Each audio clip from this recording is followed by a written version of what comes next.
ఏకాదశి దర్శనం కోసం క్యూ లైన్ల వద్దకు చేరుకున్న భక్తులను డైరెక్ట్గా వైకుంఠానికి పంపిన చరిత్ర టీటీడీదేనంటూ తిరుక్షేత్రాల రక్షణ కమిటీ సభ్యులు తుమ్మ ఓంకార్ హిందూ రక్షణ కోసం పనిచేసే నాయకులతో కలిసి విమర్శించారు.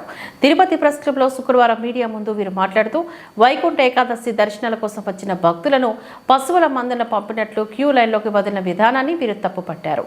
మృతులకు నష్టపరిహారం ఇవ్వడం కాదు, దుర్ఘటనలు జరగకుండా చూడాలంటూ హెచ్చరించారు.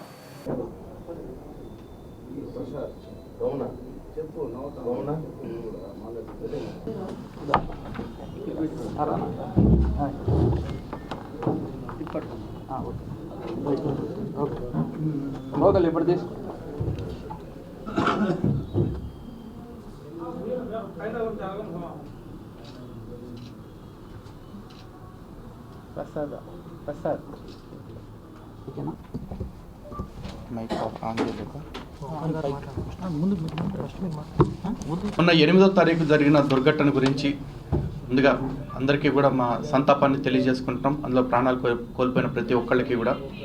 సో ఈరోజు ఉదయం బాధితుల్ని పరామర్శించడానికి హాస్పిటల్కి వెళ్ళినప్పుడు వాళ్ళు చాలా బాధాకరమైన విషయాలు చెప్పారు. అంటే ఏ భరోసా అయితే ఈ అధికారులు కల్పించారో, మేము అన్ని ఏర్పాట్లు చేస్తున్నాము, ఎవరికి ఎటువంటి లోటు రాకుండా చూస్తామని చెప్పేసి అటువంటి అధికారుల మాటల్ని నమ్మి వీళ్ళందరూ కూడా ఇక్కడికి రావటం జరిగింది. కానీ ఇక్కడ దాకా వచ్చిన తర్వాత ఒక్కొక్కరిని బంధువుల దొడ్లో పశువుల్ని కుక్కినట్టు ఒకే క్యూ లైన్లో 2000 మందిని పట్టాల్సిన చోట 2500 మందిని కుక్కి వాళ్ళకి తొక్కిసలాట అయ్యే పరిస్థితిని వాళ్లే కల్పించి, ఎందుకంటే బార్గేట్స్ కానీ లేకపోతే క్యూ లైన్స్ కానీ సరైన ఏర్పాట్లు చేయక తొక్కిసలాట జరిగే పరిస్థితి కల్పించి ప్రాణాలు పోతాయేమన్న భయంతో ఉన్నవాళ్ళు వాళ్ళని కాపాడుకోవటానికి ముందుకు వస్తే వాళ్ళపైనే లాఠీ చార్జీలు చేయటం, వాళ్ళని చేతులతో చెంపల మీద కొట్టడం, అలాగే వాళ్ళని నానా రకాలుగా దుర్భాషలాడటం, చచ్చిపోయేలాగా ఉన్నామంటే వదిలేందంటే చచ్చిపోతే చచ్చిపోనరా, ఎవరు రమ్మంటే వచ్చారు ఇక్కడికి మీరు అని చెప్పేసి దుర్భాషలాడారంట.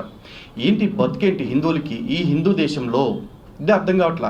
ఈరోజు హిందూ దేవాలయాల్ని ఆదాయ కేంద్రాలుగా చూస్తున్న ఈ ప్రభుత్వాలు హిందూ దేవాలయాల సొమ్ముల్ని వాళ్ళ సంక్షేమ పథకాల కోసం వాడుకుంటున్న ఈ ప్రభుత్వాలు ఏ సామాన్యుడి కోసం మేము సంక్షేమం ప్రవేశపెట్టామని చెప్తున్నారో ఆ సామాన్యుడి మీద విఐపీల సేవలు తరించడం కోసం ఇంత దాష్టికానికి పాల్పడతారా? ఇంతమంది చనిపోతే కనీసం అంటే బాధ్యతగా ప్రవర్తించకుండా ఈఓ చైర్మన్ ఇద్దరు కూర్చుని టీటీడీ ఈఓ టీటీడీ చైర్మన్ సాక్షాత్తు ముఖ్యమంత్రి ముందే నువ్వు అంటూ ఒకరినొకళ్ళు నేరారోపణ చేసుకుంటూ టీటీడీ ప్రతిష్టకి భంగం కలిగించడమే కాకుండా భక్తుల మనోభావాలతో ఆటలాడుకుంటూ 6 మంది ప్రాణాలు పోవటానికి, అనేక మంది 10ల సంఖ్యలో క్షతగాత్రులు అవ్వటానికి వీళ్ళు చేతులే చేసిన తప్పే కారణం. మరి అలాంటి వాళ్ళ మీద చర్యలు తీసుకోవాల్సిన సీఎం గారు నిన్న వచ్చి ఈఓని, ఏఈఓని, జేఈఓని వీళ్ళందరినీ వదిలిపెట్టేసి కింద స్థాయి అధికారులందరినీ చేశారు. ఓకే, తప్పులో భాగస్వాములు అయ్యి ఉంటే వాళ్ళందరినీ కూడా సస్పెండ్ చేయాలి, చేసిన దాన్ని స్వాగతిస్తున్నాం. కానీ మరి ఈఓని, ఏఈఓని, జేఈఓని వీళ్ళ కారణంగానే ఇబ్బంది వచ్చిందని సాక్షాత్తు డిప్యూటీ సీఎం గారు చెప్పారు. అలాగే సీఎం ప్రిమిసెస్లో సీఎం మాట్లాడుతున్న సందర్భంలోనే చైర్మన్ స్వయంగా చెప్పారు, ఈఓ ఏకపక్ష ధోరణిగా పోతున్నాడు, ఏఈఓ తన ప్రాపకం కోసం తను పనిచేస్తున్నాడని చెప్పేసి. మరి వాళ్ళందరినీ ఎందుకు వదిలేశారు? కాబట్టి ఇప్పుడు హైందవ సంఘాల తరఫున మేము డిమాండ్ చేస్తున్నాం, తక్షణమే వీళ్ళందరినీ కూడా ఈఓ శ్యామలరావు గారిని, ఏఈఓ గురించి ఇక్కడ స్పెషల్గా చెప్పుకోవాలండి. ఈయన కొండ మీదకి వచ్చిన మరొక యాటిట్యూడ్ స్టార్ అనమాట.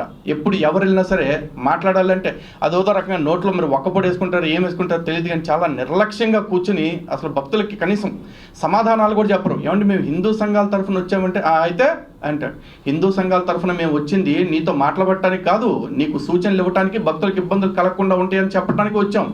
నువ్వు ఆ భక్తులు ఈ హిందూ సంఘాల సలహాలు, భక్తుల సలహాలు తీసుకుని ఉండుంటే మా హిందువులకి దౌర్భాగ్య పరిస్థితి వచ్చేది కాదు, ఈరోజు 6 మంది ప్రాణాలు పోయే పరిస్థితి వచ్చేది కాదు. సలహాలు ఇస్తుంటే తీసుకోవటానికి కూడా నీకు నొప్పి అయిందా, లేకపోతే మీరు కూర్చున్న కుర్చీ మీ కళ్ళని నెత్తికెక్కించడం తెలియదు. కానీ యాటిట్యూడ్ స్టార్ గారిని తక్షణం ఇక్కడి నుంచి తప్పించకపోతే మాత్రం హిందువులు పెద్ద ఎత్తున ఆందోళన చేయాల్సి వస్తుంది. ఎందుకంటే భక్తుల ఎండ్ ఆఫ్ ద డే భక్తులు ఇంపార్టెంట్ అండి, విఐపీలు ఇంపార్టెంట్ కాదు.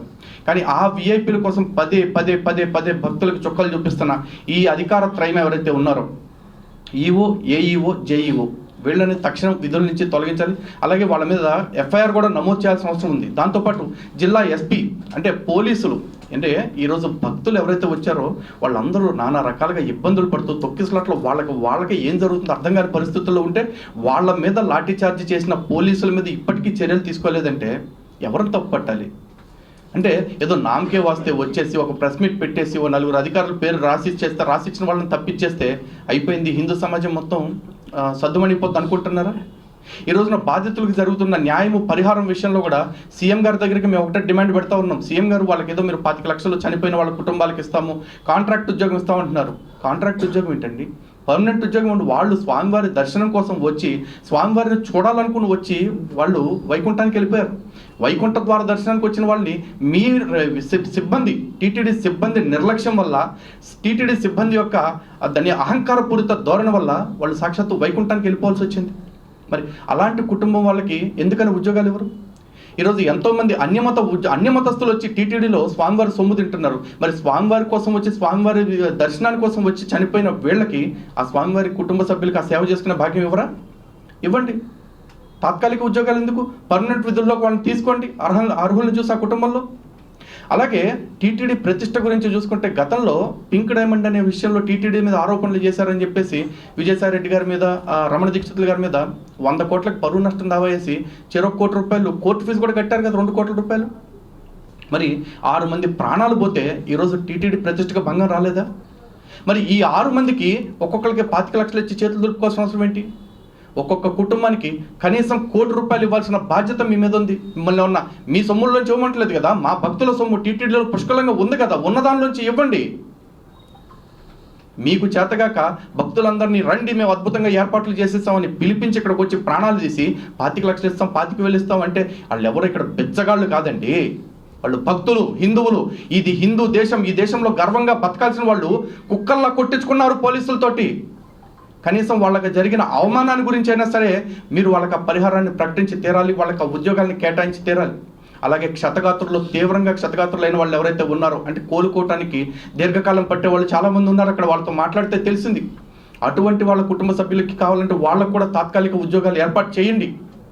కానీ ప్రాణం పోగొట్టుకున్న కుటుంబాల విషయంలో మాత్రం ఇంత సింపుల్గా వదిలేస్తామంటే మాత్రం చూస్తూ ఊరుకునే పరిస్థితి లేదు. హిందూ సమాజం తరఫున మేము దీన్ని గట్టిగా డిమాండ్ చేస్తూ ఉన్నాం. అలాగే టీటీడీ చైర్మన్ గారి విషయంలో కూడా మీరు పునరాలోచన చేయాలి. ఎందుకంటే చైర్మన్ గారు వచ్చిన కాడి నుంచి అన్ని ఉత్తుత్తి హామీలతోటి పబ్బం గడుపుకుంటా ఉన్నారు, కాలం గడిపేస్తున్నట్టుగా అనిపిస్తూ ఉంది మాకు.